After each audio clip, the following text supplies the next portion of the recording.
أول زمن في اللغة الإيطالية. إحنا دايما بنكون عايزين نتكلم عن حاجات في يومنا، عن حاجات روتين بشكل عام، أو عايزين نتكلم عن حاجات هنعملها قريب في المستقبل، ومش بنعرف نستخدم أنه زمن في اللغة الإيطالية. النهاردة هنشرح مع بعض أول زمن في اللغة الإيطالية اللي هو اسمه il presente indicativo، زمن المضارع. أنا عمر ومعاكم من أكاديمية عمر إيطاليكا. يلا بينا. عايزين كده الاول مع بعض احنا زي ما بنعمل كل مره اي حاجه بنفصصها. طيب البريزنت زمن المضارع، احنا في العربي لما بنكون عايزين نتكلم عن المضارع بنتكلم عن ايه؟ ناخد جمله: انا بسجل فيديو دلوقتي. يعني انت قصدك يا عمر ان هو حدث بيحصل دلوقتي. اول استخدام للبريزنت انديكاتيفو حاجه بتحصل دلوقتي. adesso io faccio un video. قدام هناخد فورمه معينه كده، بس خلينا الاول في اسهل حاجه، اسهل صيغه. adesso io parlo con voi. انا دلوقتي بكلمكم. adesso io metto gli occhialini. انا بحط النضاره. adesso io parlo con la famiglia. هكلم العائله. يبقى البريزنت مضارع، حاجه بتحصل دلوقتي، دي حاجه منطقيه جدا. طيب تاني حاجه، روتين بتعمله كل يوم. مثلا انا بفطر الساعة 6، يعني انت مش قصدك انك بتفطر مرة واحدة، لا انت كل يوم بتفطر الساعة 6. فايو faccio la colazione alle 6. مثلا انا بروح الشغل مثلا الساعة 9 مثلا، ده حدث بيتكرر كل يوم، انت مش مثلا بتروح الشغل يوم واحد. فايو vado al lavoro alle 9، الساعة 9 مثلا، فده حدث بيتكرر. يبقى أول حاجة حدث بيحصل دلوقتي، تاني حاجة حدث بيتكرر يوميا، روتين. تالت استخدام وهو بيكون انت بتتكلم عن حقائق. لما انا اقول لك مثلا روما عاصمة ايطاليا، هل مثلا بكرة ممكن يغيروها؟ لا، هي هتفضل يعني بشكل عام هي روما عاصمة ايطاليا. لما اقول لك مثلا الشمس تطلع مثلا الصبح، هل دي مثلا الحقيقة دي هتيجي مثلا يوم تتغير؟ هل لما اقول لك مثلا السكر طعمه حلو مثلا؟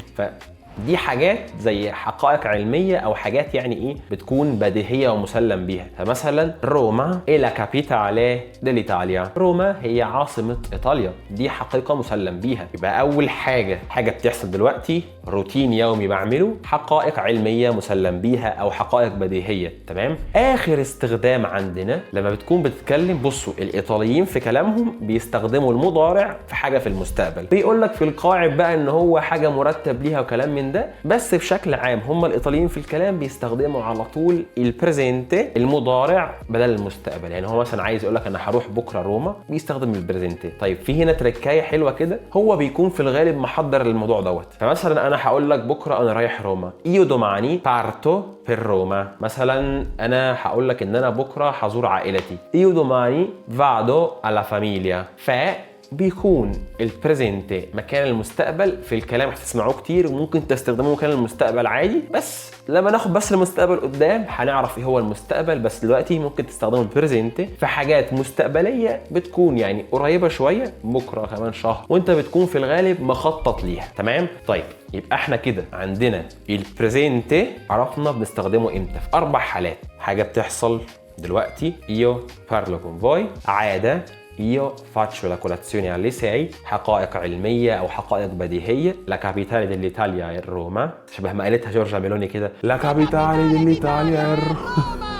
المستقبل القريب واللي بيكون متخطط ليه، io domani vado a Roma. تمام. فدي كل استخدامات البريزنت. طيب احنا دلوقتي المفترض مع بعض هنعمل ايه؟ هنذاكر اول حاجه الافعال الغير منتظمه اللي في الدرس اللي قبل، ونعرف كل الافعال، وهنبدا نكون جمل. طيب الجزء الثاني من الدرس انا هتكلم معاكم في تكوين الجمله في اللغه الايطاليه بيكون عامل ازاي. طيب بسم الله. اول حاجه احنا بنحطه un pronome personale، ضمير، io tu اي حاجه، بتحط بعد كده il verbo، مثلا اي فعل بقى هنصرفوهم زي ما احنا عارفين، وبنحط في الاخر complemento المفعول به.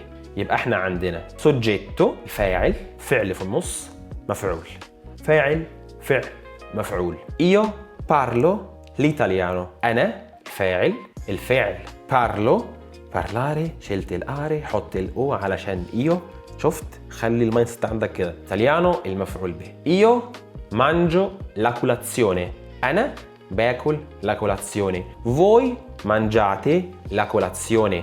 Voi معقولة are شيل الare حط الate mangiate مفعول به la colazione. عايزكم بقى تتدربوا على تكوين الجملة بالشكل ده، تعملوا واجبات كتيرة جدا، تقعدوا مع نفسكم كده عارفين مثلا 10 افعال، تحاول تعمل جمل بالشكل ده وترتب الجملة بالشكل ده. دي ابسط فورمة لشكل الجملة في اللغة الايطالية. قدام هنطورها شوية ونعرف الكونتيفي ونعرف الحاجات دي كلها، بس دلوقتي خلينا في ابسط شكل. سوجيتو الفاعل، بعد كده الفعل، اي فعل بقى اري اري ايري فعل مثلا مش منتظم وهكذا، والمفعول به في الاخر. تمام؟ عايزكم تعملوا تدريبات كتيره جدا على الموضوع دوت، تسمعوا البودكاست والاوديو، وتعملوا الفيديوهات والفويسز عشان بتكون مهمه جدا وبتفرق في مستواكم. تمام؟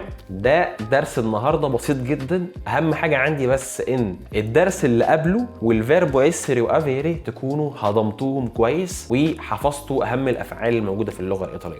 الدرس اللي جاي هنتكلم على حاجه فاني شويه كده، هنفصل شويه من الدروس الثقيله، هناخد حاجه اسمها فورما دي كورتيزيا، وهنعرف صيغه الاحترام يعني ايه، ازاي اقول لحد حضرتك والكلام ده.